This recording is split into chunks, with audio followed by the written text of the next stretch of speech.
Hey everybody, I'm back with another bunch of questions that my husband has asked me because he's going to be selling on Poshmark. Don't forget to go check out his closet so you guys can see what he's selling. We have a little bit of a friendly competition going, but I'm doing my best that I can to help him and make it a fair competition.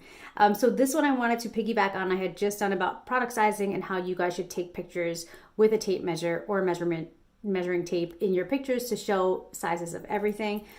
This one is going to be on if your products aren't performing, what now?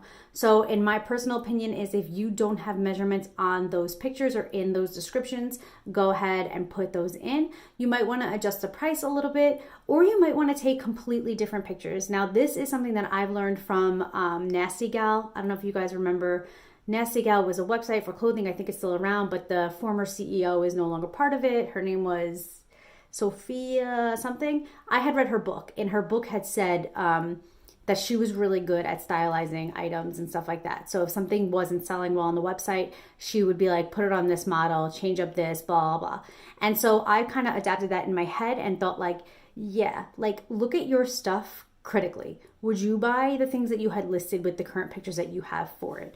So that is probably my number one. I mean, you can definitely adjust the price, play around with prices, take advantage of shipping discounts, take advantage of closet clear out days, take advantage of sending offers to likers, do the whole nine. But if you're still not getting sales, focus on the descriptions in your actual things. Focus on being descriptive in your titles. Like for example, the shirt would be like brightly colored striped shirt with bell sleeves from Forever 21, ties in the front.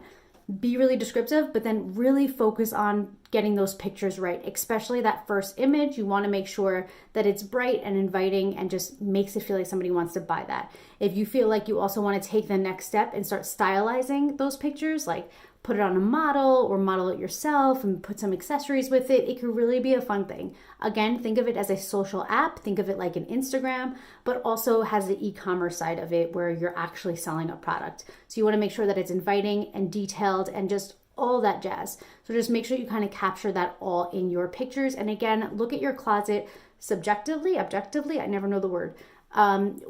Judge yourself, judge your own products. Be like, hey, if I was shopping, would I want to buy this? Does this look nice and inviting to me?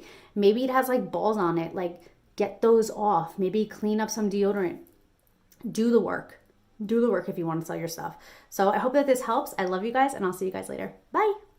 Okay, so I wanted to add in these pictures to show you like photography that's not that great. And so the vest and that zebra kind of animal print, whatever print that is, thing I had purchased on Poshmark, so those weren't my original photos, so they're not as bad, but the two selfies are just not very good. And then this is an example of me taking some time, laying them out on my bed and just really like focusing on photography.